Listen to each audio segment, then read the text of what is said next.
दोस्तों, नवोदय विद्यालय समिति की तरफ से टीजीटी, पीजीटी, प्रिंसिपल और अन्य कई सारे पदों पर विज्ञापन जारी हुआ है।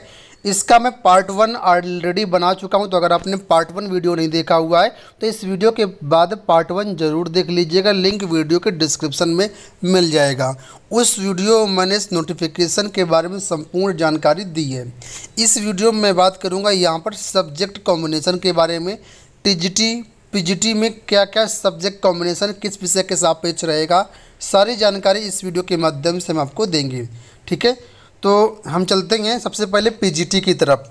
तो यहाँ पर आप लोग देख सकते हैं पीजीटी के बारे में बताया गया है। तो नॉर्मली जो पीजीटी के लिए एलिजिबिलिटी क्राइटेरिया है वो है मास्टर डिग्री आपकी होनी चाहिए कम से कम 50% नंबर के साथ, और साथ ही साथ यहाँ पर आपका बीएड भी होना चाहिए। ठीक है, और हिंदी और इंग्लिश में आपको पढ़ाने का ज्ञान होना चाहिए। ठीक है, ये नॉर्मली यहाँ पर एलिजिबिलिटी क्राइटेरिया है। इसके अलावा कुछ लोग ऐसे भी होंगे जो 2 साल का इंटीग्रेटेड पोस्ट ग्रेजुएट कोर्स किए होंगे आरसीई से। ठीक है, तो वो लोग भी यहाँ पर आवेदन के लिए पात्र हैं, लेकिन कम से कम 50% नंबर कंसर्न सब्जेक्ट में होना चाहिए। अब पीजीटी में जो सब्जेक्ट कॉम्बिनेशन दिया गया है वो आप समझिए यहाँ पर। तो अगर आप पीजीटी इंग्लिश के लिए आवेदन करना चाहें तो आपका इंग्लिश में पीजी होना चाहिए। पीजीटी हिंदी के लिए आवेदन करना चाहें तो हिंदी से आपका पीजी होना चाहिए। पीजीटी फिजिक्स के लिए जो अभ्यर्थी आवेदन करना चाहते हैं उसके लिए देखिए कौन कौन से आपके समकक्षार्हताएं मान्य हैं। तो फिजिक्स से आपने किया है या अप्लाइड फिजिक्स से किया हुआ है या इलेक्ट्रॉनिक्स फिजिक्स किया हुआ है या न्यूक्लियर फिजिक्स से किया हुआ है, इनमें से 4 में से कोई भी एक से आपने पीजी किया हुआ तो पीजीटी फिजिक्स आप टीचर बन सकते हैं। इसके अलावा केमिस्ट्री की बात करें तो केमिस्ट्री और बायोकेमिस्ट्री केवल दो ही को यहाँ पर मान्य किया गया। इंडस्ट्रियल केमिस्ट्री को यहाँ पर मान्य नहीं किया गया। तो केमिस्ट्री या बायोकेमिस्ट्री से पीजी है तो आप केमिस्ट्री टीचर बन सकते हैं पीजीटी में। मैथमेटिक्स के लिए मैथमेटिक्स या अप्लाइड मैथमेटिक्स से आपने किया तो पीजीटी मैथमेटिक्स के लिए अप्लाई कर सकते हैं। इस तरीके से पीजीटी इकोनॉमिक्स के लिए बोला गया है। इकोनॉमिक्स या अप्लाइड इकोनॉमिक्स या बिजनेस इकोनॉमिक्स, इन 3 में से किसी से आपका पीजी है तो आप पीजीटी इकोनॉमिक्स के लिए एलिजिबल हैं। पीजीटी हिस्ट्री के लिए हिस्ट्री में आपका पीजी होना चाहिए और पीजीटी ज्योग्राफी के लिए ज्योग्राफी में होना चाहिए। पीजीटी कॉमर्स के लिए देखिए क्या मांगा गया है। तो पीजीटी कॉमर्स में आवेदन करने के लिए आपका कॉमर्स होना चाहिए। अकाउंटिंग, कॉस्ट अकाउंटिंग या financial accounting as a major subject आपने पढ़ा हो। ठीक है, और डिग्री आपके पास एमकॉम की डिग्री होनी चाहिए, जो कि अप्लाइड या बिजनेस इकोनॉमिक्स वाले अभ्यर्थी यहाँ पर एलिजिबल नहीं होंगे। ध्यान से समझ लीजिएगा कि अप्लाइड या बिजनेस इकोनॉमिक्स वाले अभ्यर्थी जो लोग एमकॉम में पढ़े हैं वो यहाँ पर एलिजिबल नहीं है कॉमर्स के लिए। कौन से अभ्यर्थी एलिजिबल हैं? तो जो अभ्यर्थी अकाउंटिंग, कॉस्ट अकाउंटिंग या फाइनेंशियल अकाउंटिंग में आप आगे ये अपना एमकॉम किए होंगे वो एलिजिबल रहेंगे। ठीक है, इसी तरीके से पीजीटी बायोलॉजी के लिए बोला गया है कि botany, zoology, life science, bio science, genetics, microbiology, biotechnology, molecular bio, plant physiology, ये चीज़ें आपने पढ़ी होंगी। ठीक है, तो आप एलिजिबल हैं। लेकिन यहाँ पर बोला गया है बॉटनी और जूलॉजी आपने ग्रेजुएशन लेवल में ज़रूर पढ़ा हो तभी आप एलिजिबल होंगे। तो ये तो बात हो गई पीजीटी टीचर के लिए। अब पीजीटी कंप्यूटर साइंस के लिए यहाँ पर जो एलिजिबिलिटी क्राइटेरिया मैं बता देता हूँ आपको। यहाँ पर देखिए पीजीटी कंप्यूटर साइंस में अगर आपको आवेदन करना है तो बोला गया है कि बीई या बीटेक कंप्यूटर साइंस या आईटी से आपने किया हो और कम से कम 50% नंबर हो तो आप इसके लिए पात्र हैं। अगर आपके पास ये नहीं है तो दूसरा बोला गया है बीई या बीटेक एनी स्ट्रीम यानी किसी भी स्ट्रीम से आपने किया हो और post graduate diploma in computer science आपके पास है तब भी आप एलिजिबल हैं। तीसरा, एमएससी कंप्यूटर साइंस या आईटी से किया हुआ है या फिर एमसीए आपने किया होगा तब भी आप इसके लिए पात्र हैं। चौथा, बीएससी आपने कंप्यूटर साइंस से किया है या फिर बीसीए किया है आपने और पोस्ट ग्रेजुएट डिग्री आपके पास है तब भी आप इसके लिए एलिजिबल हैं। पांचवा, post graduate diploma in computer science या आईटी आप किए हुए हैं और पोस्ट ग्रेजुएट डिग्री आपके पास है किसी भी यूनिवर्सिटी से किसी भी स्ट्रीम में तब भी इसके लिए एलिजिबल है। छठवां, बी लेवल आपने डोएक्स से या नीलिट से किया हुआ है और साथ में पोस्ट ग्रेजुएट डिग्री है तब भी आप पात्र हैं। इसके अलावा अगर आपने सी लेवल डोएक या नीलिट से किया हुआ है, ठीक है, तो भी आप इसके लिए पात्र हैं।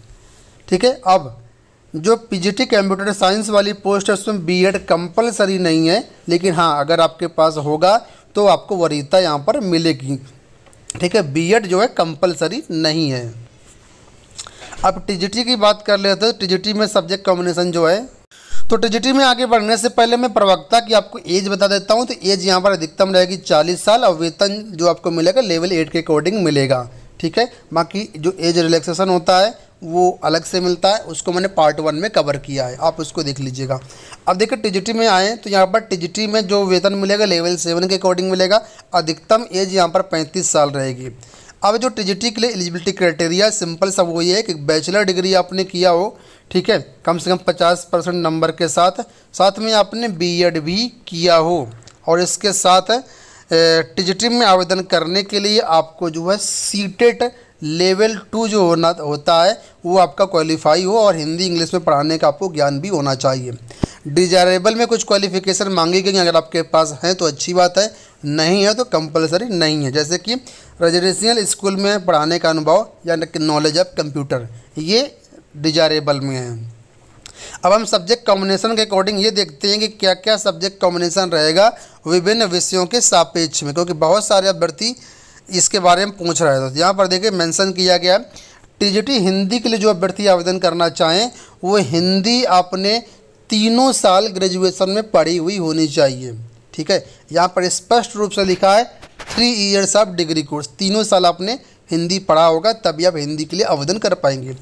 टीजीटी इंग्लिश के लिए बोला गया है इंग्लिश आपने पढ़ी हो 3 साल अपने ग्रेजुएशन में तो इंग्लिश के लिए एलिजिबल है। मैथ के लिए बोला गया है कि bachelor degree in maths along with physics and any one of the following subject, जैसे कि केमिस्ट्री, इलेक्ट्रॉनिक्स, कंप्यूटर साइंस या स्टैटिस्टिक्स। तो ग्रेजुएशन में आपने मैथ फिजिक्स पढ़ी हो और केमिस्ट्री इलेक्ट्रॉनिक्स, कंप्यूटर साइंस या स्टैटिस्टिक्स, इन 4 में से कोई एक आपने पढ़ा हो तभी आप मैथ के लिए एलिजिबल हो पाएंगे। ठीक है, और यहाँ जो अभ्यर्थी बीएससी ऑनर्स है मैथ से वो लोग भी यहाँ पर एलिजिबल हैं, लेकिन ये 4 जो मैंने चीज़ें बताई आपको इसमें से आपने कोई भी एक सब्जेक्ट जो है 2 साल आपने पढ़ा हो। ठीक है, अब मैं साइंस की बात करते हैं तो साइंस के लिए यहाँ पर देखिए बोला गया है बॉटनी, जूलॉजी और केमिस्ट्री आपने पढ़ी हो। बॉटनी, जूलॉजी और केमिस्ट्री।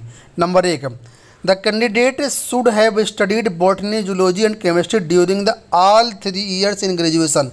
ये तीनों सब्जेक्ट आपने पढ़ा हुआ होना चाहिए 3 साल ग्रेजुएशन में, बॉटनी, जूलॉजी, केमिस्ट्री।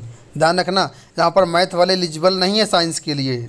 ठीक है, साथ ही यहाँ पर बोला गया कि जो अभ्यर्थी ऐसे हैं कि in case of such university which provide for only 2 subject in final year of graduation, वहाँ पर बात ये लास्ट ईयर क्या होता है एक सब्जेक्ट ड्रॉप हो जाता है, वो वहाँ के बारे में बताया गया है कि बॉटनी, जूलॉजी एंड केमिस्ट्री ये इनमें से कोई 2 सब्जेक्ट जो है आपने फाइनल ईयर में पढ़े हों और ये तीनों सब्जेक्ट आपने फर्स्ट ईयर और सेकेंड ईयर में पढ़े हों। ठीक है, आई होप अब आपको समझ में आ गया होगा।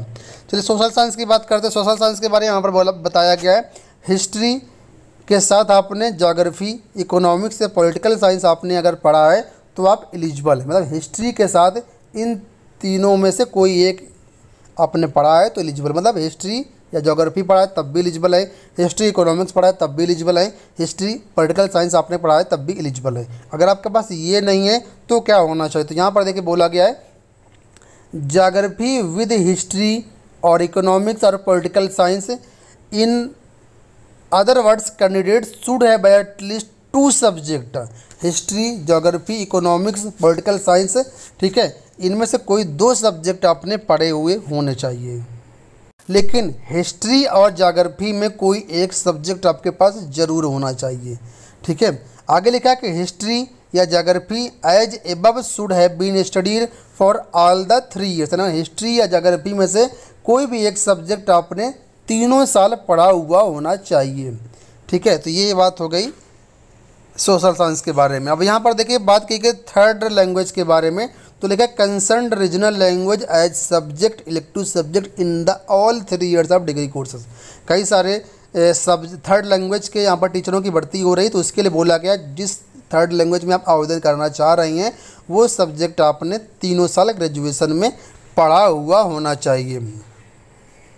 अब यहाँ पर कुछ मिसलेनियस कैटेगरी के अंतर्गत वैकेंसी जैसे कि म्यूजिक टीचर, तो म्यूजिक टीचर के बारे में बोला गया है कि आपने 5 साल म्यूजिक इंस्टीट्यूट से, या चाहे इंस्टीट्यूट आपका स्टेट गवर्नमेंट से अप्रूव्ड हो या सेंट्रल गवर्नमेंट से ग्रेजुएट आपने किया हो या पीजी किया हो, ठीक है, कम से कम 5 साल म्यूजिक इंस्टीट्यूट से, ठीक है, कोई भी आपने यहाँ पर कोर्स वगैरह डिग्री कोर्स किया है तब आप म्यूजिक टीचर के लिए आवेदन कर सकते हैं।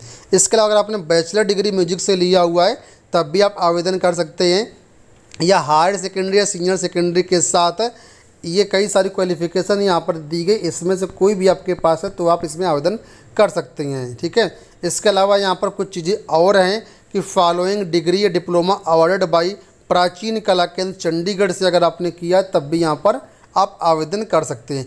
अब म्यूजिक के लिए बोला गया है यहाँ पर बीएड कंपलसरी नहीं है, ठीक है। अब आर्ट टीचर की बात कर लेते हैं, तो आर्ट टीचर के लिए यहाँ पर कई सारी क्वालिफिकेशन जैसे कि बोला गया है 4 साल का आपने रिकॉग्नाइज्ड डिप्लोमा लिया हो, ठीक है, फाइन आर्ट में, जैसे कि drawing, painting, sculpture, graphic art, craft, 12वीं पास करने के बाद तब भी आप इसके लिए आवेदन कर सकते हैं। या फिर 5 साल का आपके पास रिकॉग्नाइज्ड डिप्लोमा है in any discipline of fine art, जैसे कि drawing, painting, sculpture, graphic art, craft and after passing 10th। और अगर आपके पास ये भी नहीं है तो आपने फाइन आर्ट या क्राफ्ट से कोई भी यूनिवर्सिटी से डिग्री लिया हो, डिग्री कोर्स किया, तब भी आप इसके लिए पात्र हैं। या फिर आपने फाइन आर्ट में बीएड अगर किया हुआ है आरसीई से जो होता है तो भी इसके लिए पात्र हैं। अब आर्ट के लिए अलग से बीएड कंपलसरी नहीं है, लेकिन अगर आपके पास बीएड है तो आपको वरीयता मिलेगी, ठीक है। अब लास्ट में यहाँ पर पेट के बारे में बोला गया, पीटी टीचर के बारे में, तो पीटी टीचर के बारे में बोला गया कि जो अभ्यर्थी डीपीएड किए हुए हैं या बीपीएड किए हुए हैं वो भी यहाँ पर पात्र हैं, और इसके लिए बीएड की कोई भी रिक्वायरमेंट नहीं है, ठीक है। और अंत में बात करेंगे लाइब्रेरियन के बारे में, तो यहाँ पर बोला गया लाइब्रेरी साइंस से अगर आपने ग्रेजुएशन किया हुआ है तो आप इसके लिए पात्र हैं, और इसके लिए भी बीएड की रिक्वायरमेंट नहीं है। तो इस वीडियो में मैंने सभी सब्जेक्ट का कॉम्बिनेशन बता दिया। आई होप आपको सारी चीज़ें समझ में आई होंगी। फिर भी कोई क्वेरी हो तो कमेंट बॉक्स में पूछ सकते हैं।